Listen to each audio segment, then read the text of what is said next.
Mm.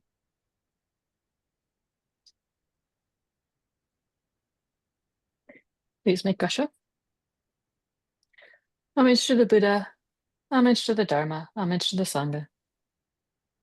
Good evening again. I know we just saw each other, but good evening again.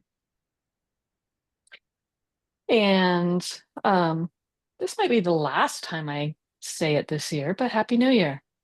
Last week we had Shintai lead the annual Death Poetry event, and we had an opportunity to compose and share poems that, in theory, might be read at a funeral or a memorial if we were happen to die over this next year.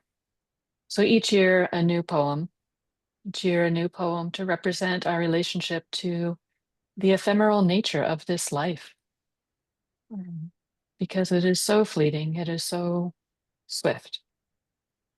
Uh, so each year we write a few words, make a verse or a two, and um, that would be read to represent us. And in our culture, New Year's marks the beginning of our calendar. For our practice, for our lineage, we tend to start our liturgical cycle in the fall. So there is very much a part of me that says the end of summer or the beginning of fall is also a new year when that fall practice period begins. But for today, I want to talk about the calendar year as the beginning of a new year and a new set of cycles, a new set of markers that um, indicate particular points in time that may have importance. And for for our lineage, for the lineage that I represent, coming through my teacher Kyogen and his teachers before him, there's a variety of holidays and celebrations that we observe throughout the year. And I want to start introducing more of them at Wy'East and adapting the ceremonies and celebrations in a way that work on Zoom. And I've done this a little bit in the past. I think we did a Sajiki event at one point, and that was intriguing. I'm curious to try that again. And we have our Rohatsu double sit every year around um, a Wednesday night that's close to December 8th, December 8th being the recognized night of the Buddha's enlightenment, at least in the Zen tradition. But some things I'd like to introduce to Wy'East over the course of this next year are Nehan, which is in February, and that is a commemoration of the Buddha's death.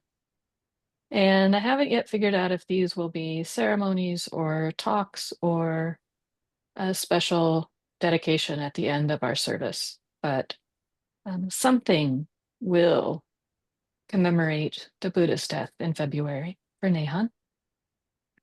Vesak in the spring, that is uh, a celebration of Buddha's birth. And at Dharma Rain for Vesak, there is a big bower of spring flowers that is built, and everyone has an opportunity to pour sweet tea over a statue of the baby Buddha in celebration of the Buddha's birth. And there's many stories around his birth, and I hope to share some of those later on in the spring. In the fall, at the end of September, we have two ancestors ceremony, which celebrates Dogen and Keizan, the often considered the mother and father of Japanese Zen. Dogen and Keizan were both very important to our lineage. Shijiki is in the end of October, and that's our food offering celebration.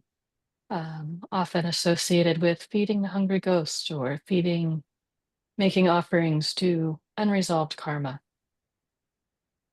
And I think this year it will work out that I'll lead a retreat at Dharma Rain, and then the following Wednesday, I'll be able to do something for Sajiki here with Wy'East Zen Center. And then in December, we'll have Rohatsu, our uh, our double sit, our extra zazen to commemorate the Buddha's enlightenment when he sat under the Bodhi tree and set his intention on not getting up until he had reached that which he had set out to do. And not necessarily an event in itself, but we have our precept study that also happens in the spring that Teiko mentioned during the announcements. Every year we take a number of weeks to examine the precepts, our moral and ethical guidelines. And if any should wish to formally take the precepts and declare themselves publicly as Buddhist, then let me know and we can talk about that. But collectively as a Sangha, we'll study those in the spring. And then my aspiration for this year, my not quite New Year's resolution, but in looking forward from this place of beginnings, my aspiration this year is to do more Zen teaching here with you all. Talking about our forms, our traditions, our ceremonies, our verses. We spend a lot of time talking about Buddhist principles, which are wrapped up and incorporated in all sorts of Zen stuff. But I also want to introduce more of the specific Zen things and introduce them into a way that is accessible for home practice or here in Zoom land, being able to incorporate some of these things. And that begs the question, perhaps, why? Why do I want to do this? Why now? Why this year? And part of it is, one, it comes from a recollection of how much I miss my teacher. And it comes from how important it was to me to learn from him. And now that I have what he taught, it has become important to me to pass that on. And doing so in a way that acknowledges and recognizes that the circumstances are different, that the Wy'East Sangha is different from Dharma Rain Sangha. There's many things binding them together, many traditions and forms and lineage, but there are also things that are different. I don't think Kyogen ever taught on Zoom. So this is a whole new format. And I think we'll collectively figure out how to do that. But the other reason for why now is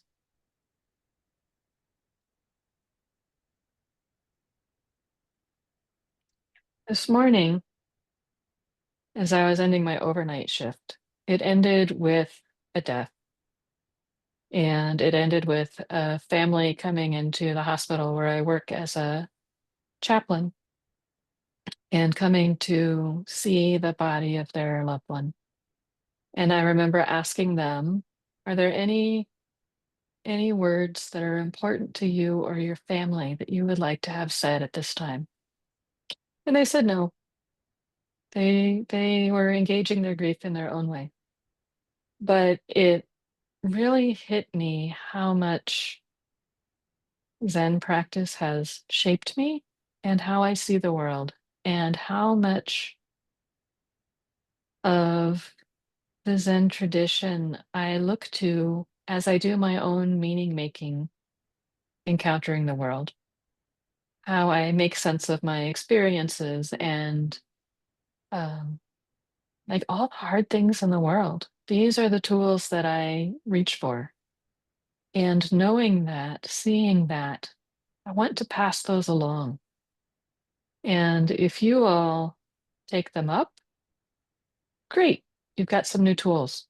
you've got a new way of incorporating these teachings. If you don't, that's fine as well. I know some of you have your own practices and traditions, and I have a deep respect for those. So my intention is to offer what I have learned. And as you take that up in a way that makes sense to you, like you make it yours. And you make it yours in a way that makes sense to you and works for you. Does that make sense? I got a few head nods. Okay, that's helpful. Got a thumbs up. This is great. There is so much stress going on in the world. There's so much disaster, dissent, um, injustice. Like the world can be a hard place. And like how to meet that is what practice offers us. And it doesn't say, practice doesn't say, I have never yet seen a Zen text or form or ceremony description that says, if you do this practice, everything will go fine from now until the end of time. Like doesn't promise that, but it does promise a way of being with yourself, being with your suffering, being with your joy in a way that is clear and bright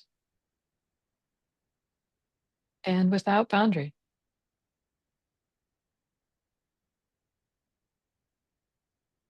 And there's something important there, that without boundary, that letting us be touched by the world, even when the world is so apparently full of suffering.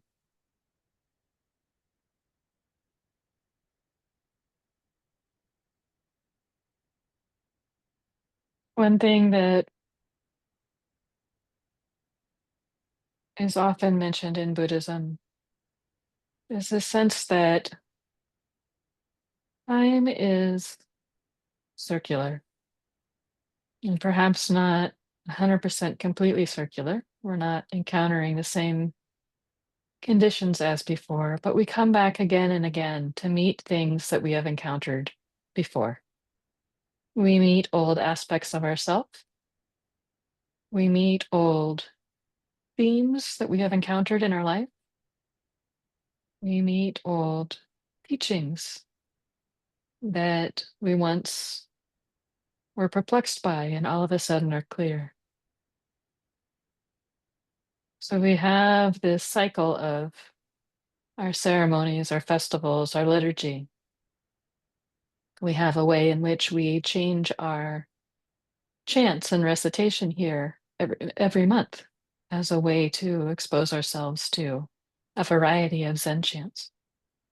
So we'll chant Metta Sutta for 4 weeks, and then we'll switch to Kyoju Kaimon for precept study, and then we'll switch to something else.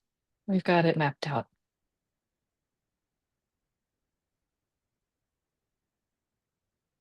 And there's a way in which we can just fall into that groove. When it's time for precept study and we start reciting Kyoju Kaimon, it's easy just to relax into that recitation and be supported by it. It's easy for the body to recognize, oh, it's time for precept study, as opposed to just the mind saying, I need to think about this now. Zen is a whole life practice. It is a whole body practice. And as we encounter these ceremonies and markers, we begin to notice familiarity and rhythm. We notice the seasons of the year and the Dharma that is associated with those seasons. There is Dharma associated with Rahatsu. There is Dharma that is associated with our two ancestors ceremony. There's Dharma associated with Jukai. And some of our ceremonies are Zen specific, and some of them are more Buddhist in flavor. Some are a mix of both. And it can be incredibly connecting to know that when we sit for Rohatsu, there's Zen Buddhists all over the world sitting Rohatsu. That it's not just us, but we're connected to something bigger than we are. It can create a sense of community and connection beyond this particular Sangha. And one of the gifts of Zen practice is that it's multi-layered. There's always something to see. There's always something to encounter. There's always another layer to peel back and experience. Another aspect of ourself that we get to notice and bring into play. When I think back to who I was at 16 or 18, I don't even think Zen priest was in my vocabulary.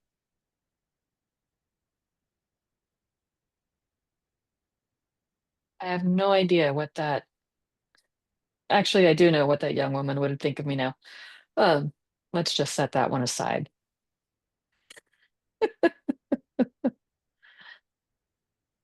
But this practice changes us, and we grow in ways that are surprising. We turn into people that we wouldn't have imagined.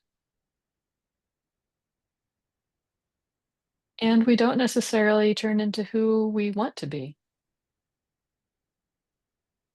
because whatever we imagine, we turn out a little bit different. Perhaps we gain that sense of equanimity that we've aspired to, but we still lose our temper. Eh, it comes and goes. But there's always something to do, always something to practice. Even those well-respected Zen teachers who are writing books and doing whatever else they do, like they still have their practice. They still have edges they come up against.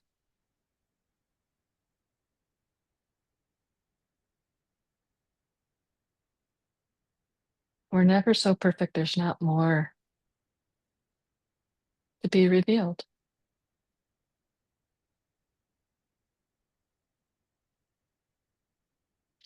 And the other thing I love about Zen and would like to add to the flavor of how we engage it here is that non-conceptual aspect of it. That ritual can bring us to meaning in a way that is not made of words and definitions.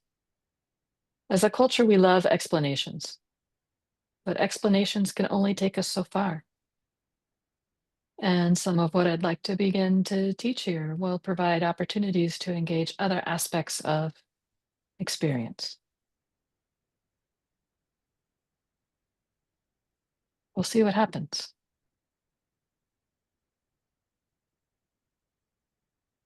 Time is circular, and we encounter these things again and again.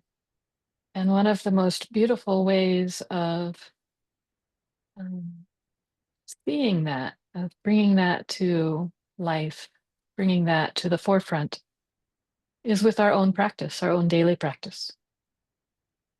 And it is quite natural to fall in and out of times of more dedicated formal practice and times of a more loose, relaxed practice. It is common for practice at times to feel stale or like you've hit a plateau. And that won't last forever. Impermanence is our friend. When we notice something feels stale or stuck, like it's time to it's time to light the fire of virya, bring some energy into practice, bring some deliberateness, dust off the altar, Remove the cobwebs. Put a new candle there. Set aside the time to sit or reflect or pray or contemplate or whatever your practice is. Set aside some time to do that. And in our busy lives, it is not easy.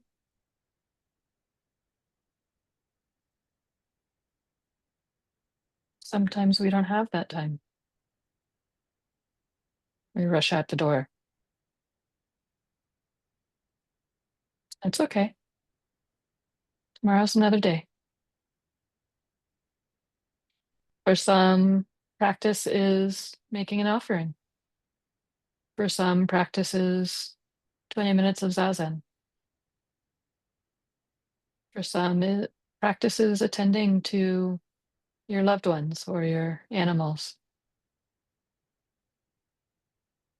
For some, practice is being with community, chanting or bowing.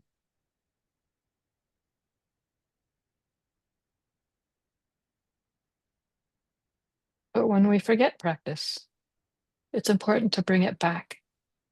And practice will change over time. It will grow and develop. We'll be super excited about some things and then get bored with them and try something else.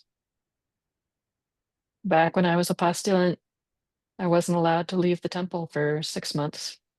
And I think out of desperation for exercise, I took up a practice of 108 bows every evening. I am not doing 108 bows today. Like, it's not my practice anymore. It was for a time, and then it was time to put that down and pick something up.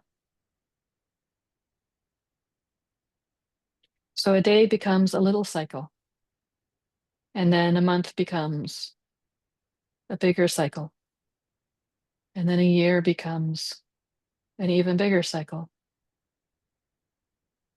and then a lifetime has its own beginning, middle, and end.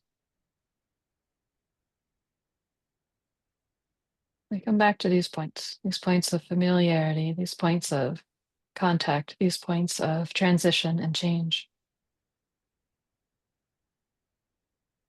So that is my aspiration for this year and for offering Dharma to the Sangha. And I am curious what you make of it and if what I hope to offer is uh, of interest to you or like, hmm, yeah, what do you think of that idea? I'm curious. That's my talk for now.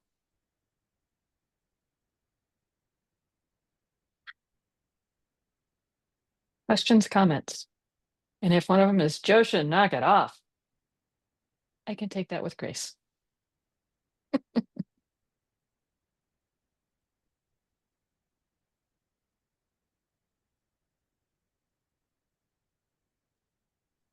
I am really looking forward to having you more with us.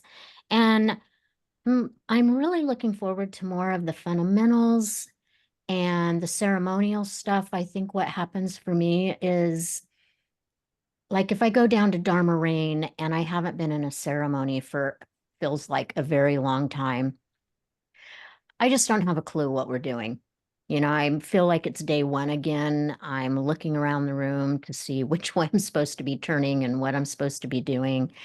And gives me a little bit of anxiety when, when I'm going to a ceremony down there, because I just know that I'm going to walk in and not have a clue what we're doing. So just being a little bit more familiar with the different ceremonies throughout the year, I think it's going to be really good for me. And two, I think just re-energizing my practice. I definitely feel like I'm in that season of more of a loose practice. And I think just having a little bit more of that on Wednesday nights will support that. So I'm really looking forward to it. And we used to have more of I think the fundamental teachings. I mean, I remember at Mm. at our old place where we'd have the posters on the wall, or you'd bring in some big poster and explain it. And I don't know, I'm a student at heart. I love learning, and so I would really enjoy that. So thank you. Okay. I could definitely incorporate some of that. Thanks, John.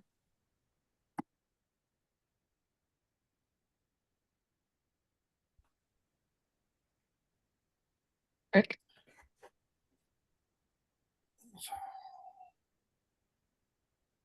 This is going to be interesting for me. Um, I dislike ritual strongly. Mhm. Okay. And I noticed a sense of sadness. Mm. There's going to be more instead of less. So Mm.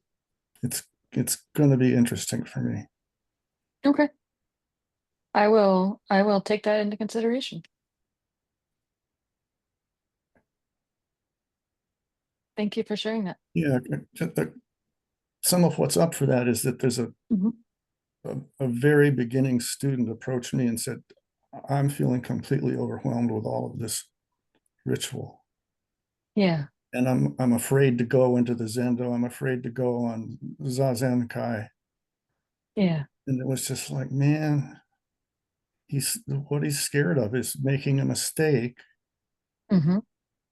the perception of all of that, Hmm. the judgment that he believes comes with. Hmm. And I have a hard time explaining it to him other than saying, don't worry about it. It's no Hmm. big deal, uh, Yeah. which doesn't satisfy him one little bit. One of the things that I used to teach people when I taught ritual is that you're going to make a mistake, and that's okay. And you're going to be moving when the rest of the Sangha is still, or you're going to be still when the rest of the Sangha is moving. I trained Jishas for many, many years. And it is, ritual is a beautiful way to show people that there are no mistakes, even when so much of the chatter in the mind is, I'm not doing this right. And I recognize that that fear of making a mistake is hugely prevalent and it is a big obstacle. So my hope is if I teach ritual, I do so gently and invite people in, also saying, if you don't want to engage, that's fine. That's fine. So I'll take your words to heart, Rick. I mean, it hasn't kept me away yet. But it's good to see the balance, and it's good to know that um, people come to Zen practice with a variety of past experiences from religious and spiritual traditions and have a variety of reactions to ritual. And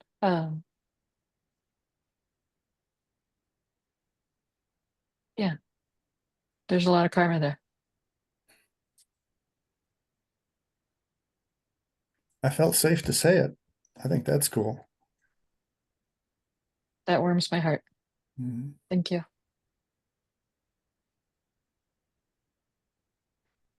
What helped me most was about, I don't, the first month or two after starting Zen practice was watching Jyoshin make a major mistake and just keep walking. It was very revelatory. I like the idea of holidays, not so much an intimidating ritual, but just it's, I don't know, the Buddhist Zen version of Christmas, the Easter. I want to Mm. know what cute little traditions there are. I want to know. I want to know, and I really enjoyed the Halloweenish one, the I can never remember the names. I apologize. The Ghost Tradition. I really BGP. enjoyed that one. I liked what it helped me process. I really enjoyed that one. So I look forward to them. Nice.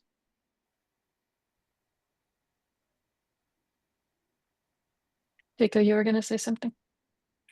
Well, what Dixie said pretty much. I think I like ritual, and I've thought a lot about what's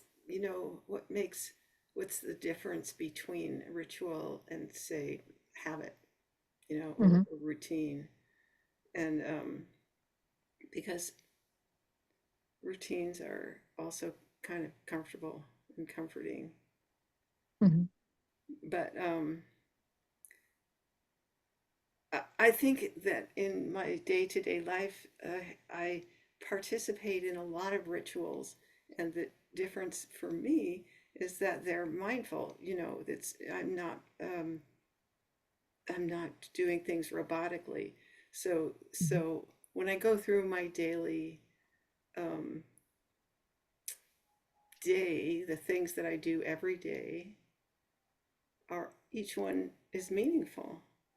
I mean, I like to Hmm.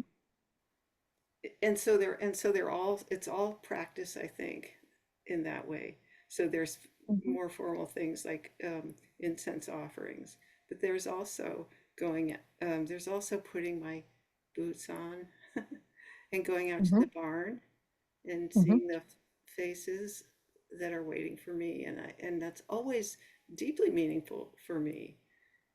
And I do the same thing every day, but it's always fresh. So, Hmm. Hmm. so I think that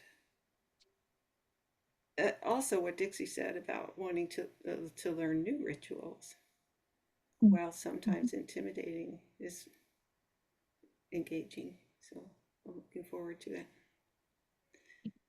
Well, I'll be talking about more than just ritual and ceremony throughout the year. There's lots of dates on my calendar for talks and such things, and I'll try to incorporate some of those basics, Joanne, some of those fundamentals, and we'll see how it goes. I think what is important for me is that, like, if I step forward and do more teaching, I want your consent for that. I want that to be something that is actually useful and beneficial to the Sangha, as opposed to me saying, I'm just going to talk every other week and they're going to show up and listen. Um, that's not how I want to be a Dharma teacher. I want to teach with the interest and the consent of my Sangha. Does that make sense? I have full sense of my spiritual authority. And so I'm not saying uh, I need your consent for me to be a teacher, but I want your consent to be taught. Does that make sense? Okay.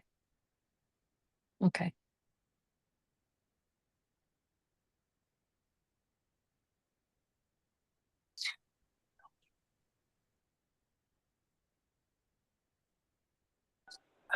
Raise my hand. Oh, Mm. do we do raise hands? Well, I think it's a mix. I think different people do different things. Ah, um, go ahead. I'm really excited. I'm excited to spend more time with the Sangha and hear Dharma talks from you more regularly. And yeah, but you made it kind of sad, reminding me that you're gonna die. So thank you.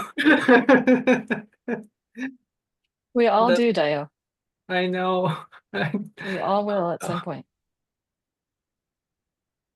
But thank you for teaching more opportunity. Bob? Okay. Thank you, Jyoshin. Uh, my understanding is that when it comes to ceremonies and rituals, that becomes a comforting um, regular thing that happens that I can count on, that people can count on. And they often come to services for that regular application, that participation in something that is in a community setting. And it becomes this thing that people attend. They just go through the ceremony, the process. And what I find most helpful is to have, even though everybody knows it, to have an introduction for those who might be new or might forget, to say, Mhm. okay, this is what we do, and this is why we do it.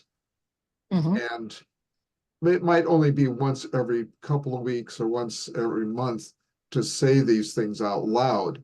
But I find it most disheartening when I'm in a organization where it becomes just um, a routine that people just say these things without any explanation for those who might be new or might have forgotten why we do these things. And Mhm. what I would request is that we expand, get more of the teachings of the various things, because I keep running across as I go from Sangha to Sangha. Mostly it's just here at Wy'East and at Brightway. Things between Brightway and Wy'East are tweaking different. They're just a little different. Tweak here, tweak there, a little bit here, a little bit Yep. there. And Yep. even at Dharma Rain, right? And then Mhm. um, I want to be able to feel comfortable participating in all three settings without feeling like I'm going to be out of step, Mhm. that I would become a distraction or a point of interest. What's he doing? Kind of a thing. I don't want to become that person. And so in that regard, I respect and feel very strongly along the lines of what Rick was saying, that he feels uncomfortable with that kind of thing. And that to me is why, because it's like, well, how come he's got that thing on and she's got this other thing on and I don't understand, and who's the official and who's the novice, etc. And that's how Mhm. it feels, especially with something with the traditions that Zen Buddhism has that go back, is it 1,000 years at least? I'm thinking Dogen 1200s. Logan's 1200s, but you could even go further back to Baizhang, to Bodhidharma. Like those are older. Yeah, and multiple cultural traditions outside of Buddhism, just within the Mhm. community. Mhm. Indian, Tibetan, Nepalese, Chinese, Japanese, American, West Coast America, even more. So Yeah.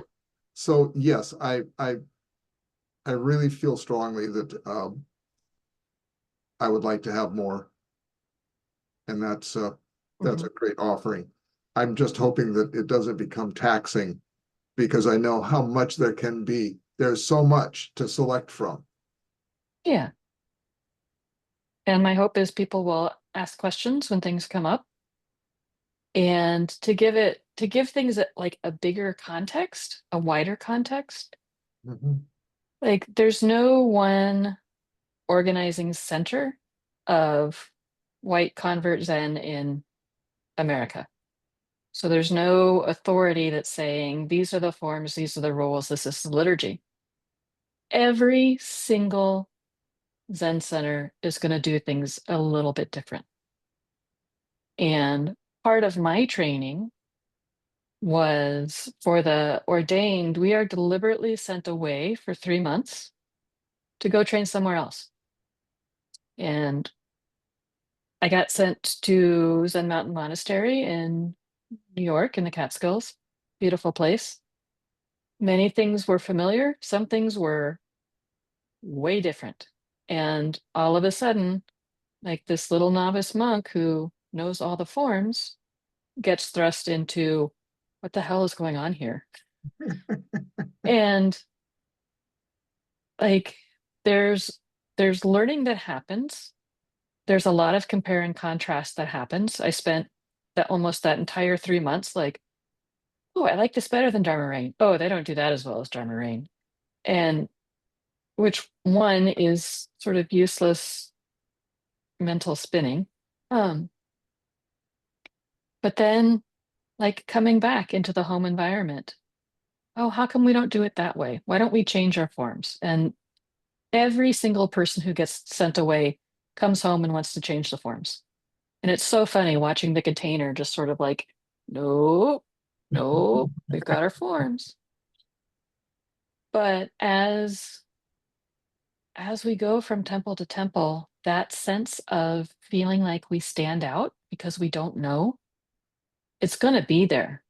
And it's not just going to be for a few people who think they're new. It's going to be the seasoned practitioners who don't know which way to turn for Kinhin. It's going to be me who misses a cue for serving for Oryoki because the forms are different and they're different everywhere. The forms here at Wy'East are a little bit different from the forms at Dharma Rain. I get them mixed up all the time. I don't know how many recordings we have of me laughing because I've messed up the closing verse. It's probably dozens at least. So my hope is, one, to hold the understanding that yes, forms make people uncomfortable. And nobody likes that feeling of being new or not knowing. Like, I know people who have read our entire website before they even set foot in the Zendo because they want to know how to do it. But that's a cognitive thing. That's an intellectual thing. We want to know so we can choose. But being in the Zendo is a body thing. It's putting your body into space with other people in relation. So it's going to be different on Zoom. So part of me is like, oh, okay, I'm going to figure out how to do this on Zoom because it is such a body thing, how we move in relationship to each other, how we adjust our voices when we chant together. We learn to trust the body, and we also like get really familiar with that sense of I'm the only one that's doing this, or have that sense of I've been in the Zendo for 20 years and I can't remember how to put my kesa on. Sometimes that happens and we feel really dumb and it's just a moment in time. So I'm hoping to balance that form can be an obstacle and form can be a great teaching. So I'm going to take this as an invitation to work with that and play with that in my teaching and see how it goes and trust all of you to provide feedback. How does that sound? Okay. And like I said, not every Dharma talk is going to be form and ceremony centered. But I am clocking that we're at 8:15, 8:16. Feel free to let me know if there are further questions or comments. I believe my email's on the website. You can let me know. And I'd be happy to hear them. So the verse for ending a Dharma talk, I wrote it down this time. The universe is as the boundless sky. Just as the lotus is not wetted by the water that surrounds it, the mind is immaculate and goes beyond. Thus we bow to the highest Lord. All Buddhas throughout space and time, all honored ones, bodhisattvas, mahasattvas, wisdom beyond wisdom, maha prajna paramita. Thank you all for being here tonight, and thanks for sharing your thoughts. I really appreciate them. Thanks, Jyoshin.